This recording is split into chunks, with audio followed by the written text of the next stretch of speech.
What's going on, guys? Welcome to another episode of Tasty Tuesday on Tasty Loot Gaming, the show where we talk about gaming news. My name's Seth. I'm Chevy. And a quick reminder to play our game of the month, Death Trap. We actually did a stream of it, played for about like 2-3 hours. So that's up if you want to see it. And then you don't have to, I mean, you should play it, but you could just watch that shit and then come back for Game of the Month, our new show at the end of the month. We'll be talking about it there. Let us know your opinions on that game. Whether you played or you watched the stream, doesn't matter. Although play it. You should play it. It's fun. Our games for PlayStation Plus are Telltale's Batman and Deus Ex Mankind Divided. You can download those, play those, and come back to the end of the month for Plus Club. Tell us what you thought of those. We'll let you know what we thought of them, and it'll be a good time. But with that, we have 4 bits of news to get into, so let's get going. So, as I'm sure most of you know, Monster Hunter World is coming out very shortly now, this month, for PlayStation 4 and Xbox One. And as we covered before, the PC version is being pushed back to a later date. Some of the comments on that essentially were that it's their first PC title. They want to make sure they get it right, and they didn't want to take resources away from the console development to work on multiple versions. Instead, they want to get the console version made out the door, then put their efforts into making a proper PC version of the game, which it also has a more complicated network system because it doesn't have a pre-established network the way PlayStation and an Xbox do. So what do we think? So first off, I get what they're doing. It makes complete sense to me. It still really sucks that our fellow Monster Hunters on PC are going to be getting it so much later than everybody else. I also think it's kind of shitty, off topic, that Xbox and PC didn't get betas. Really fucking crazy. Well, I can understand why PC didn't get a beta. For this reason, yeah. But yeah, the Xbox not getting a beta is really fucking weird. 3 betas on PS4, no betas on Xbox. I've been doing the streams lately, and I got people coming in, saying it sucks they didn't get to play it. We've talked about it before, but it's just kind of hitting me harder lately, talking to people who actually are on Xbox, going like, this sucks when you get to try it. I'm like, yeah, it does suck when you get to try it. Like, I don't fucking get it.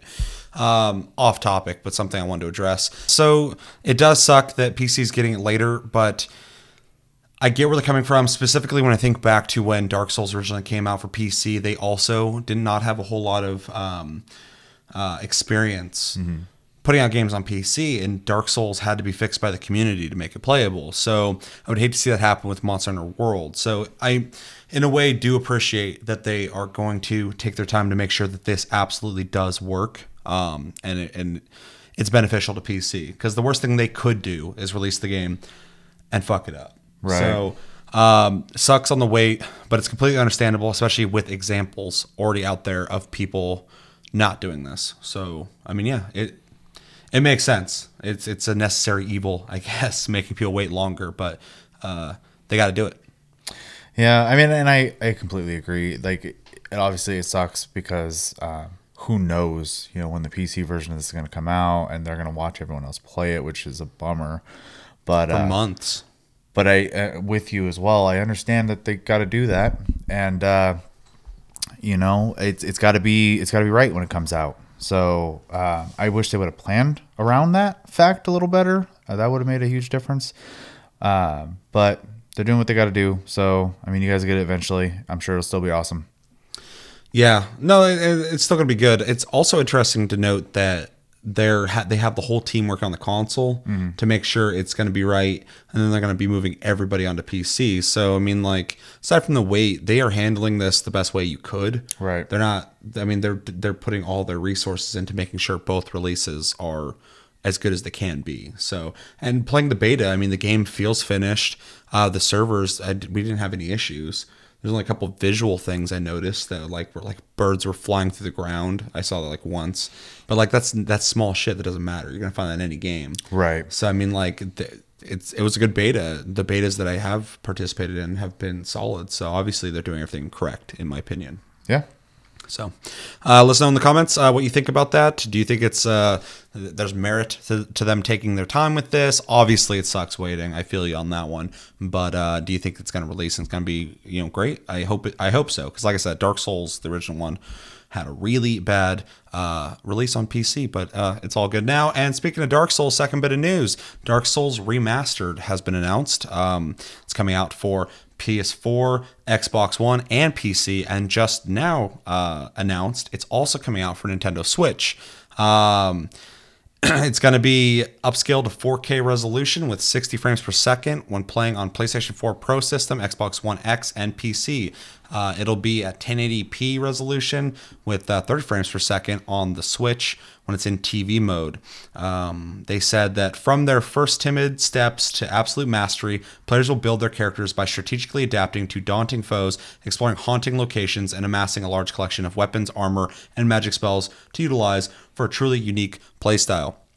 Now, everybody knows what Dark Souls is at this point. Oh, yeah. So, what do you think about the original Dark Souls being remastered, coming out on everything, including Switch? And do you think it's going to be a big success? I'm going to go with yeah, because one thing I read recently is Super Meat Boy recently came out on Switch. Yeah, I read that. And apparently, it's sold crazy well on there. Which is insane, because that game has been out and on everything forever. Yeah, so I mean, and people obviously want to, like, even in their older games, they want to play them on the Switch. They like the idea of being able to take it with them. So I think that alone is going to help. Remaster is always cool. I mean, especially if you got one of the newer versions of the consoles, or if you're playing on PC, 60 frames is just a really enjoyable visual experience when you're playing a game. Oh yeah.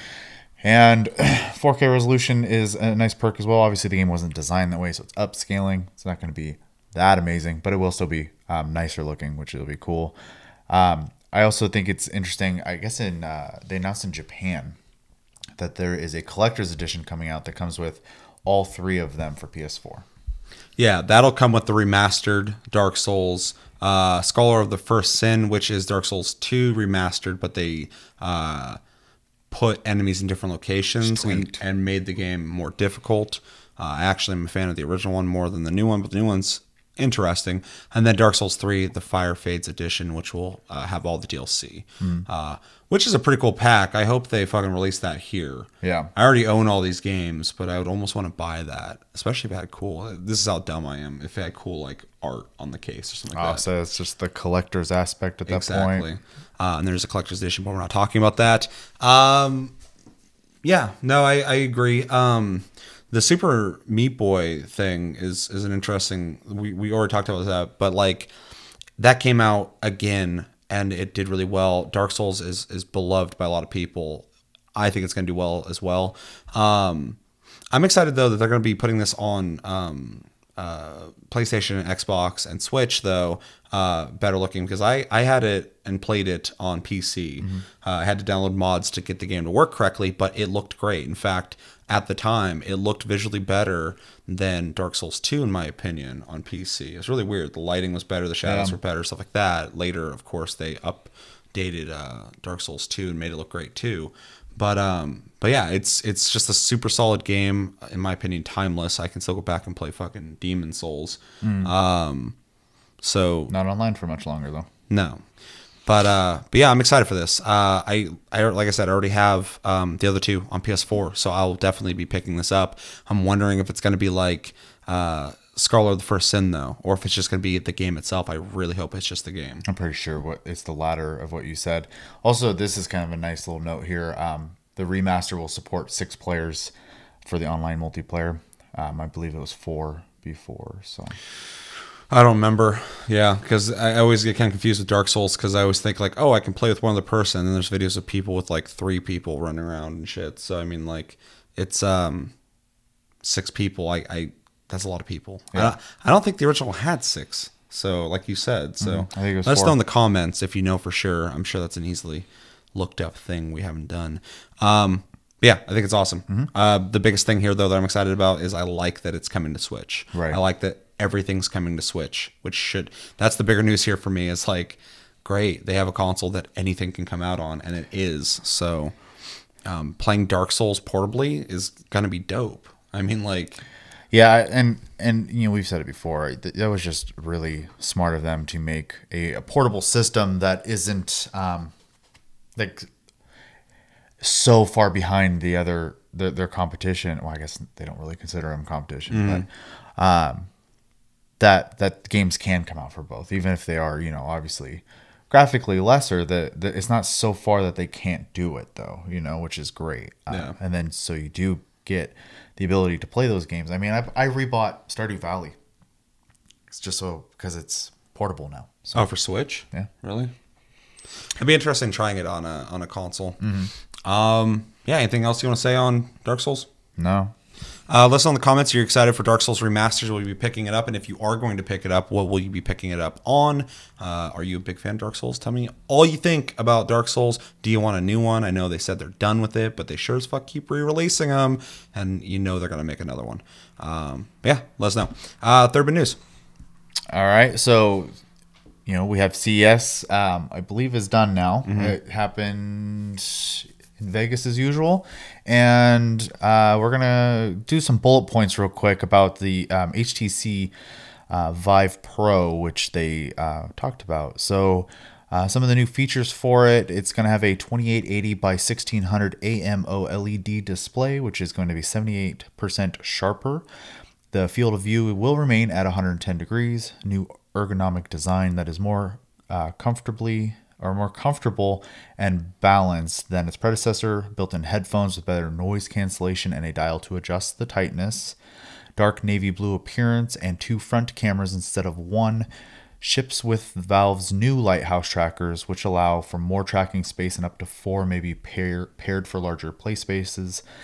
Vive users can use their existing controllers and trackers if they choose to upgrade the new headset. And with all this, HTC also showed off their WiGig or WiGig, WiGig wireless attachment developed in partnership with Intel that allows the Vive and Vive Pro to go wireless, offers smooth, low latency performance at the cost of compressed graphics. A note they put as well is it's not a finished product, so that may improve still. What do we think? As a Vive owner, I'm very excited about this. Also, kind of, I feel like I got left behind a little bit, but not too bad. They actually did this in a really reasonable way.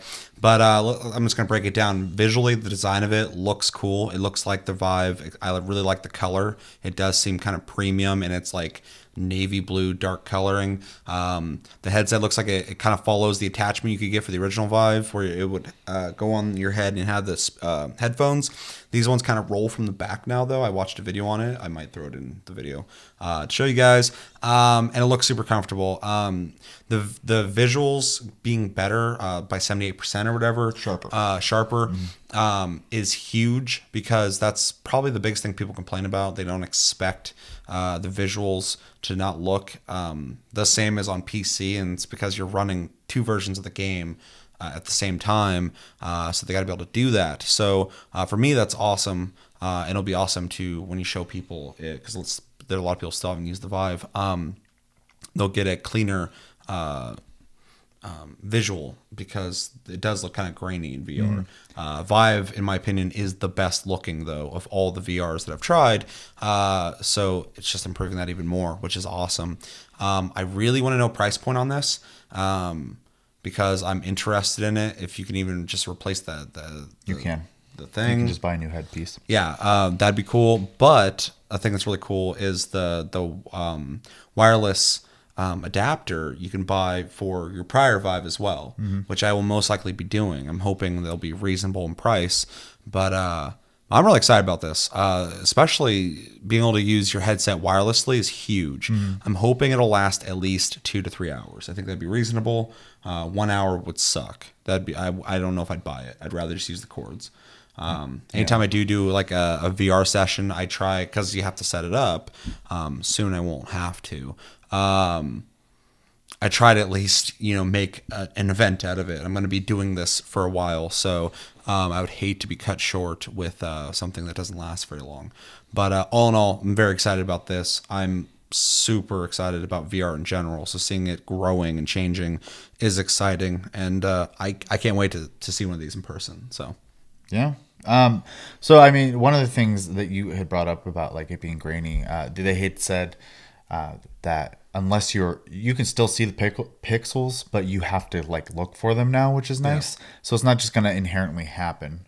So it won't be jarring in that regard. It's improved. Yeah. I watched some videos and they said that it's still there, but it looks better, which I already thought it looked the best in VR anyway. So if they improved it, that's a huge improvement. Yeah. I think also one of the best things they did here was they redesigned the balance of the headset. The front isn't as bulky and heavy now, so you have a better balance and comfort fit. Well, and they said it has a counterweight as well, just like the PSVR. Yep. So it's kind of rests on your head evenly now.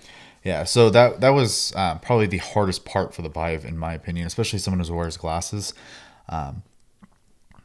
That's a lot of hardware on your face. Yeah. So it's funny how much even just wearing, like, you know, go to the movies, watch a 3D movie, a second pair of glasses starts feeling heavy on your face after a while. So other than that, the other thing I'm looking forward to is them finalizing that adapter. I think that will be huge for VR. I think it's intimidating for most people to hook up that many cords. I mean, even hooking up the PSVR at first, I was like, God, what is all this? So that's great. I'm glad because I know there was like some talk there that HTC was like looking to sell the Vive, and even if that does still happen, I really hope they give it to someone who wants to keep improving it, because I would hate to see this just kind of disappear, because they definitely are the top of their game. Yeah. So. Yeah. No one does VR like Vive. I've tried them all aside from Oculus, but I've heard a lot of things about Oculus from people that I trust. And yeah, them improving the game even further. I want them to be leading this shit. They already have done it this much. So yeah, if they do sell it off, I really hope it'd be to some bigger company that would be just as passionate, not just try to make some money. Right. Because this is not a thing for people to be making a shitload of money on right now. This is to be an early adopter and hopefully be making the money later. Yeah. You got to be passionate about the tech. I mean, Carmack left fucking id because he was passionate about VR. Yep. So he was already fine at id. Probably just want to be challenged in something else. So it makes complete sense. And VR is super exciting. So I'm wondering how soon it'll be until we see Oculus do something, because they've been neck and neck. I mean, I do think Vive's better, but Oculus is constantly trying to change up things with their touch controllers. Yeah. And then Vive has already been working on their new controllers, which I'm wondering will be with this or not. It seems like in this picture they're still using the same controllers, but I know they had those prototypes that looked really cool. Well, I think it's important for them both to be constantly doing stuff, though, because we've said it a million times on the show, like, if you have someone to compete with, you have a reason to keep innovating instead of it getting stale. So I mean, that's great. Yeah, just sitting on it going like, well, we did it. You even got Google getting into the mix now. Their Daydream VR. Yeah. To compete with the Oculus. The standalone Oculus thing that's supposed to compete with essentially fucking that Android one? Gear VR. Gear VR, yeah. Yeah, so you got two standalone cell phone style VRs that are going to be coming out too that don't need your phone. Well, and those VRs are really important too. For a while there, I was like, yeah, it's lesser VR, but that's consumer level VR for when concerts in VR, MMA fights in VR become popular and standard. It'll be easier for people to pick up an $80 to $100 headset to be able to view things in VR. Whereas if you want those immersive experiences where you're going to other places, that's what these VR headsets are for. Well, so there's definitely room for it. And I think, it like you said, it's important for these. Well, even though they're not going to be that cheap, they're going to be like, $200 to $400 for those standalone ones. That's going to come down though. It will. But like you said, for that also, virtual vacations and stuff like that, which are bound to come out. That's kind of a perfect setup for that as well. Well, the future of VR is huge too. I mean, I remember like a year or two ago watching something when Facebook acquired Oculus. They're talking about people just being able to communicate in VR, visit other people's houses in VR, but also like being able to shop in VR, being able to buy furniture and see it, at its actual proportions in VR. I believe fucking oh god, what's the big store with the meatballs? IKEA has one. IKEA has a VR marketplace type thing. And then also, like, if you wanted to go buy a house and you wanted to like preview it and see its proportions in person, you could do it in VR and you get a sense of how high the ceilings are, how big the doors are, how close this wall is to that, because pictures don't do that as well. So I mean, there's so many things that all VR will be able to do, because you're essentially going to be looking at a glorified picture or video versus the stuff you need the lighthouses for, essentially. Oh yeah. So really exciting stuff for sure. Anything else you want to say on Vive Pro? Vive Pro. No, can't wait to see it. Yeah, me too. I just it scares me because I'm like, I just spent money on the last one.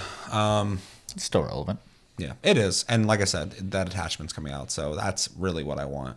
I also saw a bunch of people in one of the videos playing Arizona Sunshine, and they had like what looked like those old NES light guns, but they had those Vive attachments on them. The little, yeah. And they actually were holding them in the game. So that actually got me kind of excited for those attachments, which I forgot what the fuck they're called. It's supposed to be able to attach to items to get a sense of movement on it. So pretty cool stuff. Let us know in the comments. Do you have any VR? Have you experienced VR? Do you want to experience VR? Are you interested in Vive Pro? Or which headset is in your interest and why? Let us know.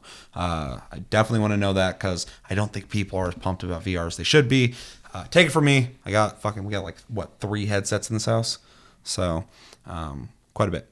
Last bit of news. So I'm going to start off like this. Christy Teigen recently on Twitter was saying that, where's the new, I almost said Assassin's Creed, Prince of Persia games. And the creative director of Prince of Persia was like, Christy, I know a few other people who feel the same way. We're doing our best to make it happen. So yeah, they are actually interested and trying to resurrect the Prince of Persia brand. It's been out for a long time. It went away around, I believe, 2010 with that cel-shaded one. And yeah, they're doing what they can to bring it back. That's pretty much the news. So what do we think of Prince of Persia as a brand? Is it missed? Should it come back? Is there room for it? And what's the likelihood of it? I think it's been almost 10 years, so I think there's plenty of opportunity for it to be rebooted and rebranded, to be honest. I didn't think about that. Yeah, that was a while ago. It's an IP that, that is still new enough to be recognized, but old enough that if they were to redo it at this point, people wouldn't be like, oh, what are you doing to my game? So they could do anything they want at this point. Yeah, there's no expectation. I think they should at least try to do something with it. I would hate to see it go to waste. I actually liked a couple of Prince of Persia games myself. They were fun action games. Sands of Time was dope when it first came out. So I mean, that's really all I got to say about it. I hope that even with it just coming out on a news site, that it kind of gets the ball rolling a little bit. It would be nice. Talked about. Yeah, it would be nice to see that be brought back, because there's always room for more games, as long as obviously someone had kind of made a crack in here somewhere about it being Assassin's Creed kind of took over Prince of Persia's spot. What absolutely did. Yeah, so you can still, like I said, rebrand it though, make it something else. Don't go too crazy, but still make it separate from Assassin's Creed. I would love to see another game come out. Maybe even go real strong on the fantasy aspect. I remember, I think it was the cel-shaded one was pretty crazy, actually. Yeah, I was a fan of that one. I know you and Rob liked it. Yeah, I liked it. But that one was like you die and you just restart it like instantly. And it's not a big deal, but like it just felt like there's no cost to the game. Yeah, and like those are things that can be improved. Yeah. I just play-wise, it played well. So, yeah. I'm repeating myself at this point, though. So my opinion is Assassin's Creed originally was supposed to be the next Prince of Persia, and they made its own thing, which I thought was smart, because the way they were going would kind of dilute what Prince of Persia is. So we did just get a separate game. So it's kind of interesting that people are saying it pretty much took its spot, because it literally did. But Assassin's Creed has been Assassin's Creed for a long time now. I think Origins did what it needed to do to make Assassin's Creed interesting again, but Assassin's Creed is its own game. If they want to do Prince of Persia, it's been long enough now that there is not an expectation of what to expect from Prince of Persia. But they would obviously be using the same engine as Assassin's Creed. They use that same engine for Steep. They use it for Wildlands. They use it for everything except for Siege, pretty much. So I assume that this would be on that same engine. So they already have the parkour down of what would be in the game. What they need to focus on is its own visual identity, because they are similar in their visuals. And the fantasy aspect, that has to be the biggest selling point to it. The combat also has to be different, because if it's too much like Assassin's Creed, it's either going to kill Assassin's Creed or it's not going to be cared about, because there's not enough room for both those games to be too similar. I'm not clamoring to get my hands on any Prince of Persia, but I do welcome it, and I'm open to being excited for Prince of Persia if they did something really cool with it. I would like to see Ubisoft get into doing more fantasy stuff again, because they typically do kids games, dance games, and fucking Tom Clancy games, and then Assassin's Creed. Yeah. So new IP or old IPs resurrected is a good thing. I think they could do a lot with it, especially because in Assassin's Creed you're not doing the more fantasy-esque traversal like in Prince of Persia, where you could run on walls and like make huge leaps. Even though Assassin's Creed sometimes you can do some pretty fucking crazy shit, whether it is on purpose or not. And then the rewind mechanic was always really interesting in Sands of Time, so I'd like to see something like that come back. Even though that was, I think, more specific to that game than all the games. I believe so. But all those kind of, I mean, that's the thing that'd be different between Assassin's Creed and Prince of Persia is there's a platforming emphasis and puzzle emphasis in Prince of Persia. They're more classical in their gameplay than Assassin's Creed, being a stealth game where you fight people and assassinate them. Now it's more of just a open world RPG. I hope they do it, honestly. Like I said, I'm not super excited for it, but I want to be, so I want them to do this for sure. And like you said, even though this doesn't confirm anything, all it took was a celebrity to show some interest in it, and showing that the guy who worked on it originally would love to make one as well. So it's getting the ball rolling and getting people talking about it, and that's what we're doing. So. Yep. Anything else you want to say on that? No.